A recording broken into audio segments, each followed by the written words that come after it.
and those teams are sponsored by Google, GM, and Chrysler, and all the other Ford, and a lot of those different types of companies. Eddie's Pizza across the street got us 5 pizzas on Saturdays when we were in, and Extra Credit Union also survived us with a grant, but applause to you guys as well, because everybody sitting here said yes when we looked at budgets and we looked at what happens. They kind of keep winning. What do we do? Can they go to states? And everybody here collectively that I'm talking to, you guys said yes. You guys found a way to get that to happen. And so we're just scratching the surface right now. So these are awards, like I said, we can pass those around. We got another bucket over here. And you guys can look at these. This is from the Centerline event that we had in beginning of March. The Troy event is at the end of March. And now in the Centerline event, what you guys will see is there's a lot of little blue plastic things in there. Rob Meyer got a grant from Extra Credit Union for a 3D printer.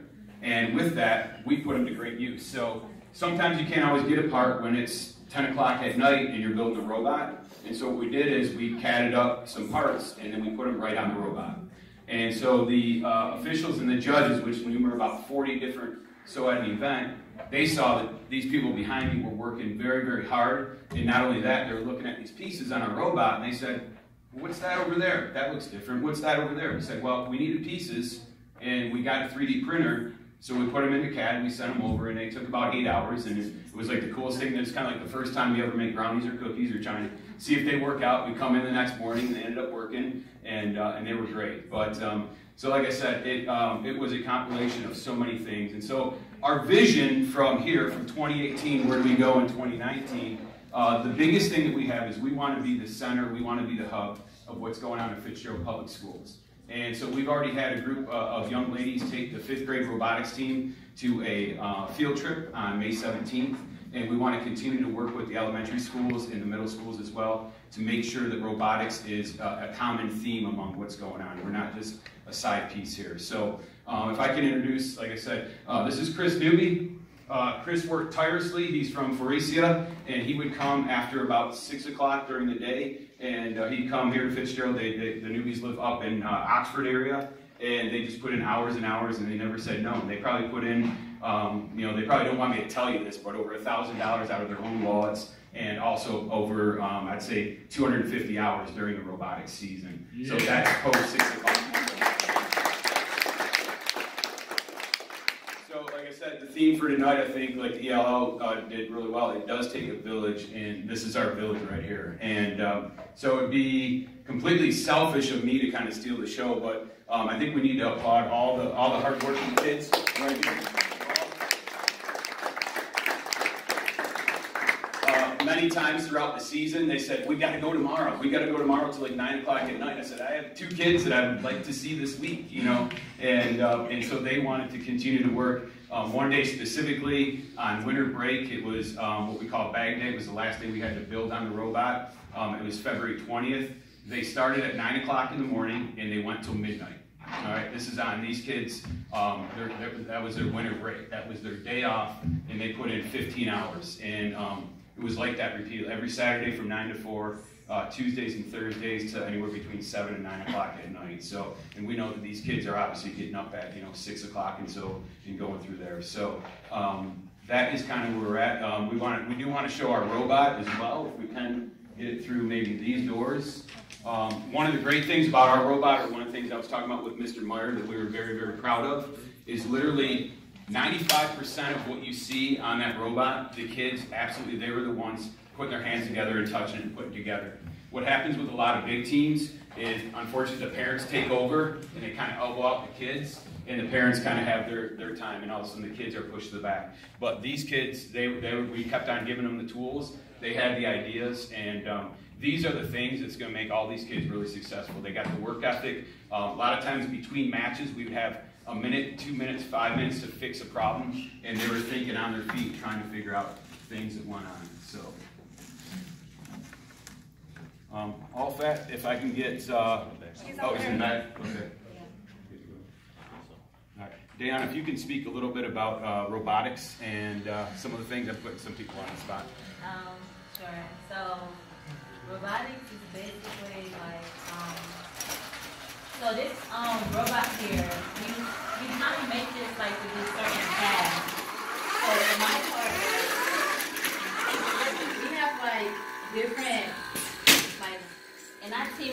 different tasks. So we have like mechanical, then we have like electrical, then we have like pneumatic. So it's like basically broken up into like little teams. I mean, one big team. And like I was electrical, so I worked mainly like on the wires with my coach as well. But the mechanical part, I can't tell you much about that because I was more like the electrical part where I had to cut like, it was really difficult to like cut these wires into like little loopholes to stick them in to like have the robot work a certain way. So for my part, it was really difficult, but like I would like our drive coach off to come explain how the structure came about.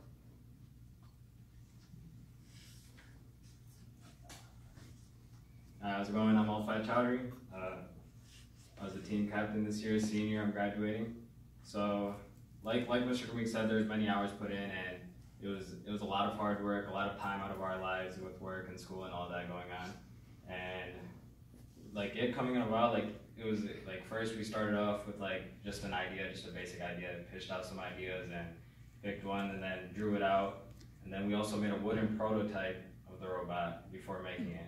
And after that, we had to order parts and many other things that went in. And because of some of these grants, we also got, we were able to get some of these parts. And a big thing with the robotics team is that like we need a lot of money. So like grants and stuff, that's always helpful. And then money from the school as well, that's always a big help. And there's a lot of money going on with the team, and it's just a lot of work and like time out of our lives. And so many different things on the robot, like we have is the wheel mechanism in the front that like it's an intake system that sucks in the cubes and pushes them out as well. And another thing we have on there is a lift where it can lift the cubes and stack them up on top of stuff. Another cool thing we have on there is probably the climb, that red hook you can see on there. You can it grabs onto a bar and lifts the whole robot off the ground.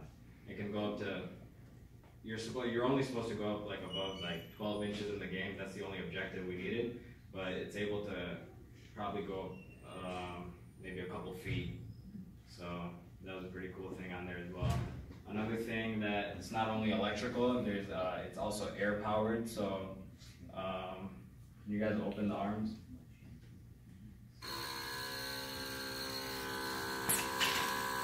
So that, as you can see, is all powered by air, so there's no mechanical function in there at all. It's all powered by air, and different things like pneumatic, like colorful tube you guys can see there, that's where the air is getting blown in and stuff. And it's a lot of other things that are complicated on there is probably like programming. That's a very hard thing that Mr. Vargas this year was like, past previous years we didn't have much experience in programming, so the new mentor, Mr. Myers, he helped us a lot with programming, and it helped us out a lot this year.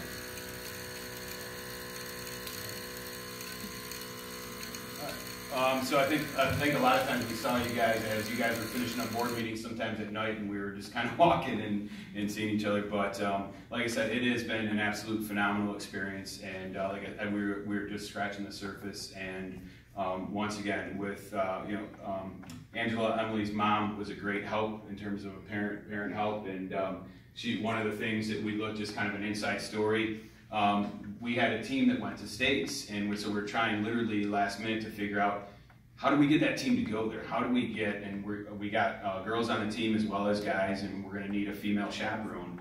And Angela's mom's like, well, she's like, you know what? I'm going to call my mom. So we had Emily's grandma there that decided to go to this event for a couple nights up in Saginaw, just to make sure that we had females present at that event, because it's so important that we can go there. So everybody played a part. Everybody found kind of their skill set, just like any good team that works together, and it was very harmonious.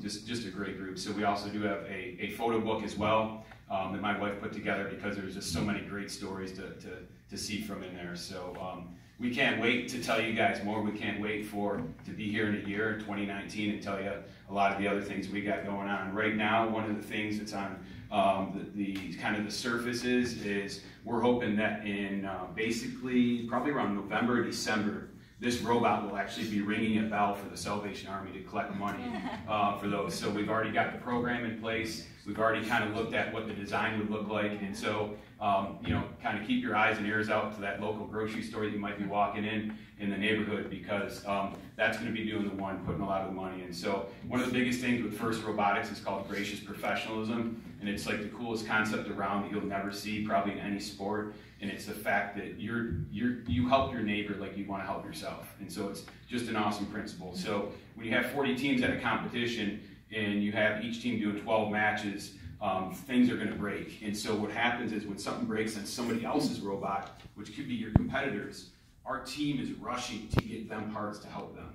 And I'm like, man, what if we were like that as a society? And so FIRST Robotics just has so many really cool things that it was a brand new experience for me.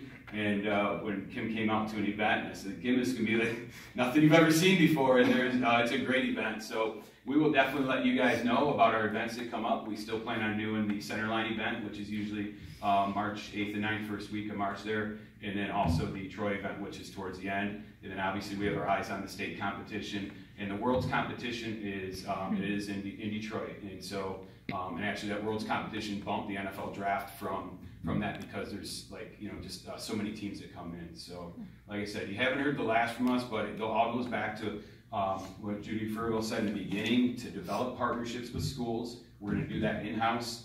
Businesses, we're going to keep on reaching out and finding new businesses, and universities to promote global competency. And like I said, when I look at this team of individuals I got around me, I know that they're competent to take on all the challenges in the 21st century. Any questions for me, please? All righty.